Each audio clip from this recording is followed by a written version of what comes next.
Bueno, esto tiene que ver también con varias de las cosas que vamos a conversar con nuestra invitada de hoy. Ella es Alejandra Krauss, exministra del Trabajo y Previsión Social durante el segundo gobierno de la presidenta Michelle Bachelet. Alejandra, ¿cómo estás? Muy bien, Fernando, ¿cómo está usted? A ver, démosle una pasadita, primero, si tú quieres, de un vistazo a estas lógicas de alguna forma, cubrir los déficits que hay en términos de la pandemia por falta de trabajo, por todas las circunstancias que estamos viviendo, con los recursos propios de la previsión en las AFP. ¿Cómo estás viendo tú, en particular el tercer retiro, pero en general lo que ha sido todo este proceso de retiro de plata propia de las AFP? A ver, yo fui partidaria del primer retiro. Claramente la política impulsada por el ministro Briones en su minuto y el propio presidente Piñera, política de chorreo, no dio abasto, no logró satisfacer las urgencias de la ciudadanía y tampoco recoger lo que se le planteaba desde la oposición desde el mes de marzo. En consecuencia, me pareció que esa urgencia y esa situación de carácter extraordinario en que ameritaba que el Estado diera una respuesta en serio, fuerte, clara, para que la ciudadanía pudiera cumplir con las cuarentenas, y que esta figura instalada por el ministro Mañalich, del conocer que había hacinamiento, se lograra de alguna manera generar protección de vida a la ciudadanía, me pareció que era razonable, esperando que el gobierno entendiera que este era efectivamente el momento en que una crisis de esta magnitud lo obligaba a poner todos los esfuerzos y el gasto fiscal a realizarlo en serio. Si uno revisa lo que fue el comportamiento del gasto fiscal, el gobierno empezó a generar gastos, a usar el tercer trimestre, cuando la situación era tremendamente compleja. Pero dramáticamente, Fernando, yo confiando que nos enfrentábamos a un gobierno que era capaz de entender la situación de la ciudadanía, esto terminó sin ocurrir. Y hoy día nos vemos enfrentados a un tercer retiro y concuerdo con lo que aparecía en la nota planteado por el exministro, exdiputado Desbordes, en el sentido de que hay que enfrentarlo y probablemente en vez de recurrir a un tribunal constitucional que está bastante cuestionado, ese es otro tema, en vez de que el gobierno utilice ese mecanismo, resuelva en serio y mejore el proyecto y lidere y entregue y en definitiva resuelva las urgencias de la ciudadanía y que además impactan en la economía, Fernando. Si uno ve el comportamiento de lo que fueron las políticas públicas, los programas del año pasado y el impacto en la economía, terminó siendo favorable. En consecuencia, yo creo que es inevitable, más allá del impacto en las pensiones, que ese es otro tema. Que sin duda lo vale. Déjame hacerte una pregunta respecto de cómo interactúan dentro del gobierno. A ti te tocó ser ministra del Trabajo, esa cartera con las facultades que tiene, cuando simultáneamente hay otras carteras que también tienen una posibilidad de incidir en la tuya, como es el caso de Hacienda, que es la que provee los recursos, o como puede ser eventualmente Salud en este caso, que mira las proyecciones de la pandemia y por lo tanto para calcular cuánto se da o si es que se da lo justo o se guarda algo, tiene que haber algún grado de apuesta sobre si esto dura poco o dura mucho. ¿Cómo el Ministerio del Trabajo, que le tocó en este caso en pandemia a María José Saldívar, cuajaba dentro de todas estas otras organizaciones, incluyendo la presidencia, por cierto, y el segundo piso, que también dan la impresión de que tienen no solamente la última palabra, pero además tienen montones de facultades para escuchar o no escuchar al titular del trabajo? A ver, en el caso nuestro, que es mi experiencia concreta, el liderazgo de la presidenta respecto de temas prioritarios era claro, era absolutamente claro. Existían conversaciones, se resolvían en el comité político si había distancia o visiones distintas, pero en definitiva quien resolvía y daba una línea clara, con responsabilidad y mucha seriedad, era la presidenta Bachelet. Ignoro cuáles han sido aquí, digamos, los juegos políticos al interior del gabinete. Uno puede de una u otra manera entender que el presidente Piñera ha tenido una línea, él probablemente ha determinado, producto de su visión del manejo de la economía, del impacto de las políticas sociales, del costo que ellos tienen, que ha significado muy acotado. A mí como ministra del Trabajo me tocó, más allá del tema de pensiones o la implementación de la reforma laboral o generar lo que significó la ley sana, que son hitos del Ministerio del Trabajo importantísimos del último año de gobierno de la presidenta Bachelet, enfrentar los incendios de febrero del 2017.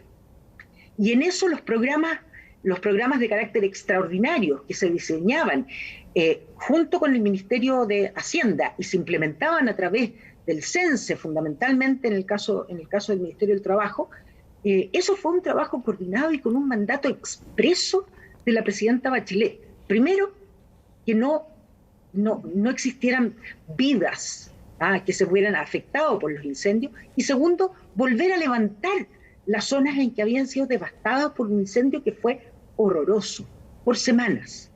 Y en eso la presidenta no titubeó que todos los esfuerzos de carácter extraordinario debían dirigirse.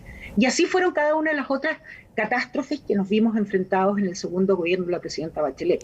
En consecuencia es, al final, la voluntad de la presidenta, en este caso del presidente de la República, quien da claras líneas de acción.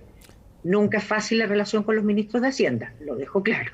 Siempre supone, de una u otra manera, ciertos ajustes en el lenguaje, en los acuerdos, pero en definitiva quien dirimía siempre es o el presidente de la República. Ahora, Alejandra, yo tengo la impresión, porque no me parece que en esto haya, pero que para nada subestimar la importancia del presidente actual, que todo lo que tiene que ver con gasto, todo lo que tiene que ver con recursos públicos que eventualmente se destinan en grandes cantidades a programas o ciudadanía por distintas razones, en el caso particular del presidente Piñera, yo no dudaría un segundo que él toma la decisión final.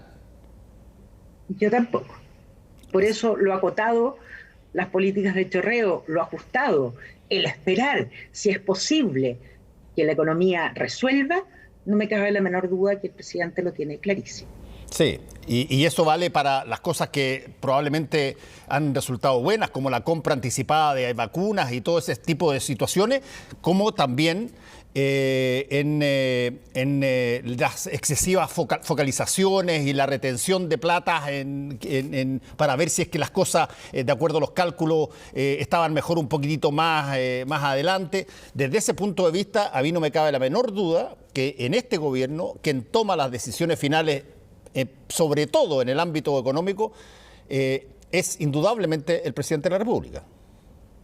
Yo coincido absolutamente contigo, y eso es para bien y también es para mal. Por supuesto. Porque han existido medidas que uno tiene que reconocerle, sin duda, en toma de decisiones, pero también hay cuestionamientos acerca del gasto, del excesivo gasto, falta de control, también por dar respuestas apuradas sin que tuvieran el fundamento ni la necesidad en el minuto preciso. Pero veamos, por ejemplo, te pongo un ejemplo que es, por cierto, noticioso cotidiano, y que tiene que ver con un concepto, el concepto, y lo he dicho varias veces yo en este programa, el concepto de voluntad política del gobernante.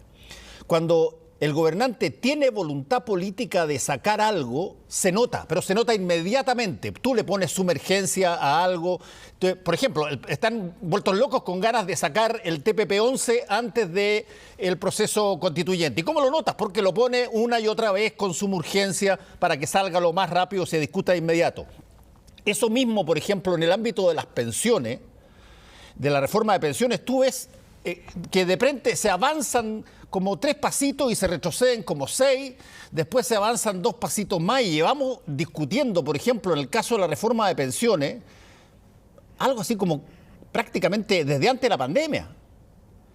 Y mucho antes. El proyecto, Fernando, fue presentado, el proyecto que era muy distinto a lo que es hoy día. Era fundamentalmente, digamos, algunos ajustes, incremento de la tasa de cotización de cargo del empleador y algunas regulaciones respecto a la industria. Se presentó en octubre del 2018. Y solo tenemos que pensar que el segundo trámite constitucional se inició en marzo del año pasado, previo a la pandemia. Fue votado en enero en la Cámara de Diputados. En consecuencia, sin duda, en proyectos de esta envergadura, la voluntad del gobernante es manifiesta.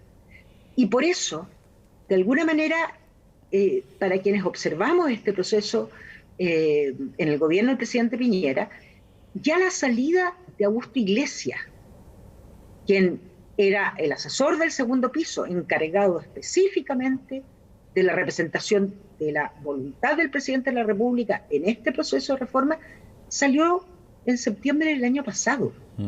Vale decir, ya empezaban a haber pisos de cambios, parece que las urgencias o las prioridades podían eventualmente estar cambiando. Ya desde el mes de diciembre se decía que la ministra Saldívar, quien fue designada posterior al estallido social, para que cambiara el ritmo del debate, generara confianza, una persona reconocida del tema pensiones, fue designada en octubre del 2019, pero ya en diciembre se sabía que ella quería irse. En enero sale el ministro Briones, se vuelve a decir que la ministra Saldívar se va a quedar, todo indica que hubo un acuerdo por distintas razones, pero empezaba a haber de alguna manera un debilitamiento en todos los equipos que el presidente había mandatado para efectos de llevar adelante la reforma de pensiones. En consecuencia, es muy cierto lo que tú dices, la voluntad del gobernante parece haber tambaleado, al menos en prioridad. Bueno, yo hago ese hincapié, Alejandra, porque nosotros no somos un país federal, nosotros no somos un país que tenga un régimen parlamentario donde los poderes presidenciales y los poderes parlamentarios de alguna manera se compensan y tienen, como dicen en Estados Unidos, chequeos y equilibrios mutuos. Aquí tenemos un sistema extraordinariamente vertical y por lo tanto cuando el gobernante, importa un bledo su signo político, cuando el gobernante, y te voy a poner un ejemplo de lo que fue en el caso de tu gobierno, con la presidenta Bachelet, pero sigo con cuando el gobernante quiere que las cosas en determinadas materias pasen, se nota de inmediato porque tiene facultades para remover todo, para hacer un montón de cosas y para inmediatamente transitar en el camino que diseñó. Te voy a poner el ejemplo que digo, todos nosotros supimos de que la presidenta Bachelet en su segundo gobierno había querido y ha impulsado un camino constitucional para reformar la Constitución. Pero a la vuelta del camino, quizás por problemas internos, por situaciones de no tener tanta fuerza o tanta adhesión de su coalición al final, se diluyó para terminar mandando un proyecto prácticamente cuando faltaban 2-3 días para terminar, que finalmente no llegó a nada. Ahí tuviste que se debilitó la voluntad política y se nota de inmediato, instantáneamente. Lo mismo pasa acá. Y por eso te preguntaba por la reforma particular de pensiones, que es algo tremendamente importante para un país que envejece, pero a una carrera, pero como de Usain Bolt de rápido, y sin embargo las cosas como que se trancan, empiezan a salir los ministros, empiezan a salir los subsecretarios o los expertos, como tú dices, de la materia, y el tema ese queda dando vuelta y finalmente terminamos todos en el Tribunal Constitucional viendo si es que estos jueces deciden o no deciden que podamos usar nuestros propios recursos para tratar de mantener la situación laboral o la situación de ingreso en medio de la pandemia. Efectivamente, tú eres clarísimo en manifestar, en graficar lo que significa la voluntad política de un gobernante, de un presidente de la República en un país con las características nuestras. Y a mi juicio, tú añades otro punto que me parece también súper relevante, que al final vamos al Tribunal Constitucional, se requiere el Tribunal Constitucional y en estas materias sabemos anticipadamente cómo se va a votar, lo cual también le genera una deslegitimidad a todo lo que significa resolver un problema de la importancia y trascendencia como son las pensiones. Tú muy bien dices, esto se viene arrastrando. Las marchas para solicitar la modificación del sistema surgen en el 2016, abiertamente. ¿Para qué hablamos durante el estallido y lo que fue esa marcha maravillosa el 25 de octubre del 2019, donde nunca se dejó de pedir que en definitiva las pensiones fueran dignas, hasta que se hiciera costumbre la dignidad? Entonces, en consecuencia, yo creo, Fernando, que esto que ha ido ocurriendo a partir del tema de pensiones, los cambios de equipo, la incerteza que van generando, le hacen tanto daño, no solo a los pensionados, no solo a los adultos mayores, no solo a los que se van a pensionar en los próximos años, sino que a la política. Cuando todos sabemos a ciencia cierta que lo que más se requiere hoy día es que todos los actores, de alguna manera influyan, vayan cambiando y le otorguen legitimidad a las instituciones. Esto que ocurre con pensiones justamente es en sentido contrario. Cuando más se necesitaba dar certezas para cerrar un debate que se ha ido dilatando, porque en definitiva lo que se juegan cosas muy, muy importantes y determinantes respecto de un modelo, si al final es un modelo de desarrollo. Sí, ahora ahí vamos dos cucharadas a la papa directamente con esa. Me la dejaste dando bote ahí, Alejandra, porque la pregunta de fondo es, a ver, ¿se puede hacer una reforma de pensiones sin afectar las AFP? Sin que se cuestione o eventualmente se comente o se argumente que eventualmente el mecanismo por el cual las AFP están constituidas podría ser cambiado por un sistema distinto? A ver, lo que se apuesta, y yo he escuchado muchísimas veces a diputados parlamentarios del Frente Amplio, de otros sectores que probablemente tienen incluso visiones más radicales de las que puedo tener yo, en que se entiende que debemos transitar hacia un sistema mixto, donde nadie pretende que las AFP desaparezcan. Sí, muchos creemos que ni un peso más para las AFP, eso es verdad, pero eso supone un sistema mixto y que mayor regulación, buena regulación, donde de alguna manera entremos al tema de la administración propiamente tal de las AFP, todo en fin es que el sistema de verdad sea de seguridad social y de la debida protección respecto a los adultos mayores y se incrementen las pensiones. O sea, al final eso es lo que buscamos. Supone mirar más profundamente el negocio y la industria de la AFP, sin duda. Ahora, yo creo que a estas alturas del debate, de lo que ha ocurrido en nuestro país, de los 3 retiros, y nadie sabe qué puede seguir ocurriendo, en consecuencia, las AFP tienen que entender que deben enfrentar este debate en forma seria, en correr la línea de lo posible. No pueden seguir pensando, como lo hicieron por 30 años, de que atendido a que tenían el negocio regulado, todo estaba tranquilo en un status quo. Eso ya no es posible. Alejandra, si es que tú tuvieras que pensar en, por ejemplo, lo que va a ocurrir en la construcción de una nueva constitución, ¿hay algo que a ti te parece que debiera estar en la Constitución referida al mundo del trabajo en particular? O a las pensiones también, te lo agrego, pero al mundo del ministerio, la cartera que tú dirigiste y que la dirigió hasta ayer María José Saldívar. ¿Hay algo que te parece que debiera estar incluido en una nueva Constitución que tiene que ver con eso y que no está hoy día? A ver, yo creo que hay varios aspectos del mundo laboral, desde colocar al trabajo y al trabajo decente como un eje central de la sociedad que queremos construir. Estoy hablando de trabajo decente, la debida regulación de la negociación colectiva como un derecho efectivo, efectivo de los trabajadores, la organización sindical. Y en materia de bienes públicos, yo los denomino bienes públicos éticos, han sido así señalados por otros también, como puede ser en el caso de pensiones. El Estado debe ser garante en forma efectiva de este derecho a la seguridad social.